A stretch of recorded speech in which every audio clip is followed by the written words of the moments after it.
Hi, my name is Bob O'Barra, and I am one of the assistant directors here at the scientific computing team here at Kitware. And today I'd like to talk to you a little bit about our Computational Model Builder, or CMB, effort that is being stewarded here at Kitware and how it's being used on a variety of scientific simulation workflows. Now, the basic structure of a simulation workflow can be composed of two parts, actually three. There's the pre-processing part, which talks about and deals with defining your geometry, adding simulation information such as boundary conditions, material properties and such, as well as numerical control, creating an appropriate discretization or mesh generation of that domain such that the solver can do its work, running the simulation, and then post-processing the results. Now, in many cases, the pre-processing and post-processing sides are a little bit different. In the pre-processing side, a lot of times you have to create and describe the approximation of real structures. And a lot of times you start with nothing. You're going to create your model. You're going to create your simulation information. And you wind up using intermediate checkpointing when you're going to do a destructive operation, like I'm going to combine two solids and form a new one. Whereas on the post-processing side, it's typically focused on converting the simulation results into information. It's a very deductive process. And it's to avoid data loss at each analysis step. So the filters or the processes are very non-destructive because you always go back to the original data. Everything that you construct is based off those simulation results. Now, there have been systems out there that have done end-to-end. These monolithic systems, I tend to think of like the monolith in 2001: A Space Odyssey, in that they tend to be very powerful, but there tends to be a very high learning curve connected to them. You know, you're sort of afraid to touch it because you're not sure what's about to happen. On the flip side, there are a lot of toolkits out there, both open source and commercial, that address different aspects of this workflow. You've got solid modelers, you've got mesh generators, you've got solver code, and you also have post-processing tools such as pair review and VDK. The problem tends to be is it's up to the developer to put these pieces together, which means dealing with file formats, different data structures, how to come up with a more consistent viewpoint to the end user, so it doesn't feel like it's more of a Frankenstein of different toolkits. And that is exactly the CMB solution, to provide a framework for all these puzzle pieces to fit together. So if you take a look, here is an example of a CMB workflow, in this particular instance focused on linear accelerator work that we have with Slack. And you're defining your geometry up at the top left, assigning simulation information, your boundary conditions, your material properties, applying, submitting the job to your HPC system or your local rack, monitoring the job, running that simulation, getting the results, post-processing it, looking at those results and seeing how it's going to impact both the geometric model and the boundary conditions that you have signed, and basically repeat the loop until you come up with a solution that matches the criteria you're trying to address. Now, the heart of CMB is the Simulation Modeling Toolkit.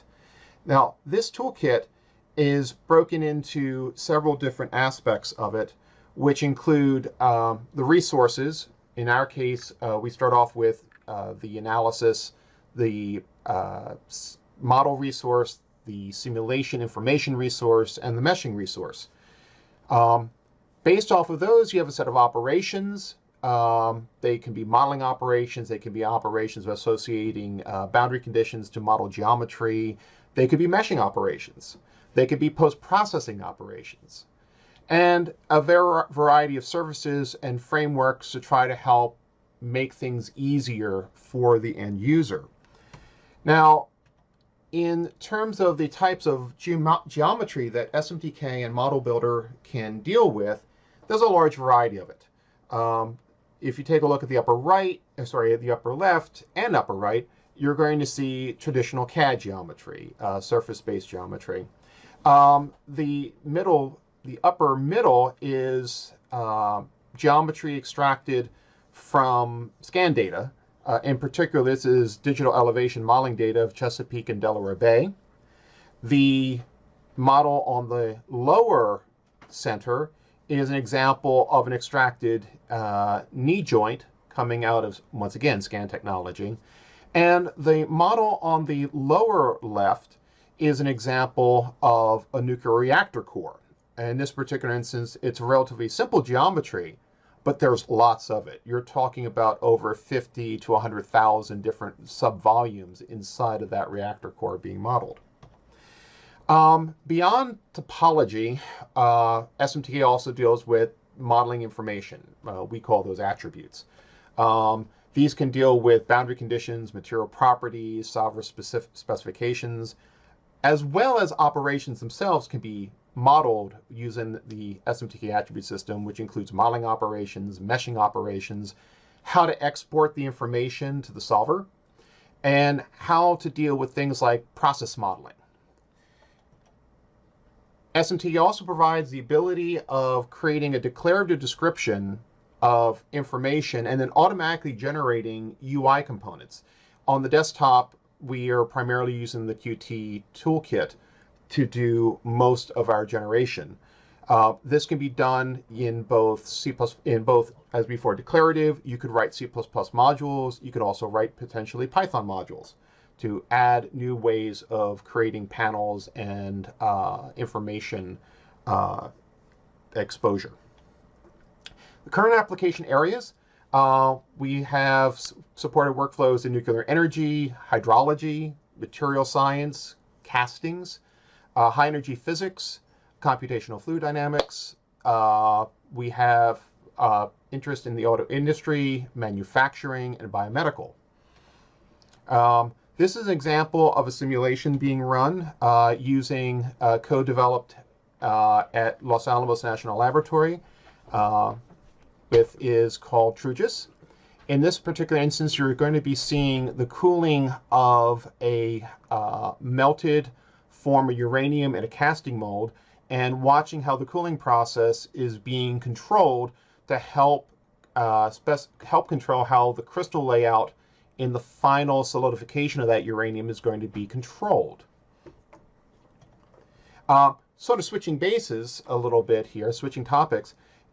Here you're seeing CMB and SMTK being used to model Apichalaya Bay. In this particular instance, we're showing the ability to extend the operation system inside SMTK to include things such as OpenCV, because in this particular example you're seeing here, we're using OpenCV to automatically extract from the image the boundaries of the waterway, and then using the rest of the operations to complete the geometry, to complete the surface, giving it over to a mesh generator to generate a mesh, and then applying elevation information to that mesh to get a better feel for how we have done in terms of modeling the basin. And this is showing the final model off on that. This is an example of using the framework to create an application for anatomical annotation. The AVA project is focused on bringing in biomedical and anatomical data from scan imagery, generating solids from those scans, and then doing various annotation. In this particular instance, you're seeing both the scan, the resulting solids, as well as the ability to go through those solids and manipulate the surfaces and also control visibility. Finally, this is an example of a workflow that we developed for CMB supporting nuclear reactors. It's the exact same framework that you saw with the other components. In this particular instance, though, we've added custom modules to do things such as the schematic plan of the reactor core, being able to provide various ways of specifying and replacing cells within the core, and Also, fast rendering techniques. In this particular instance, we are using the GPU to do a lot of fast glyphing of that geometry. As before, CMB has supported a variety of different simulation codes. Here are just a few. As I mentioned previously, the Los Alamos code for TrueGIS for metal casting, ADH, surface and groundwater simulations from the Army Corps of Engineering. People are probably very familiar with OpenFOAM. We have done some work with that, which is an open CFD solver. And then ACE3P, which is a suite of tools that is being used at SLAC for linear accelerator simulation, composed of both eigensolving all the way to structural and thermal analysis. As before, I just wanted to show in terms of some of the flexibility in terms of being able to add your own types of user interface elements, just to reflect back to the nuclear reactor problem. As you can see, you have different types of schema layouts. The top left is a core layout. The bottom left is the subassembly layout. The middle is actually showing the resulting core in 3D. The upper right is showing the ability of manipulating the material properties of a pin. And then you also have, we included just as a case example of being able to look at the periodic table and looking at the different types of isotopes you can use in the flow. Now, I mentioned that the simulation workflow is basically two main pieces, the pre-processing side and the post-processing side, with the solver sort of in the middle of the process. I sometimes refer to this as an Oreo cookie approach, in that CMB is worried about primarily providing all the tools for the pre-processing specification and the post-processing side, and we leave the solver intact. In other words, we adapt to the solver. We write out our representations into the input files that the solver expects.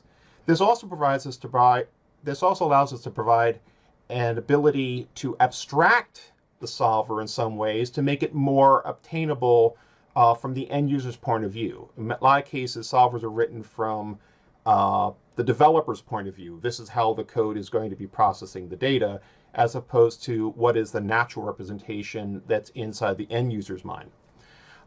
In terms of post-processing, CMB has this really covered because CMB is built on top of ParaView, which is an award-winning post-processing framework, also stewarded here at Kitware. Here's an example for a linear accelerator where the image on the left, this is all in CMB, but the left frame is showing the pre-processed geometry, and the right frame is showing various isocontours and scalar visualization on the results of the eigensolve for that part of a crab cavity for a linear accelerator. This is an example showing everything in motion to some extent. The upper left is, once again, the pre-processed geometry.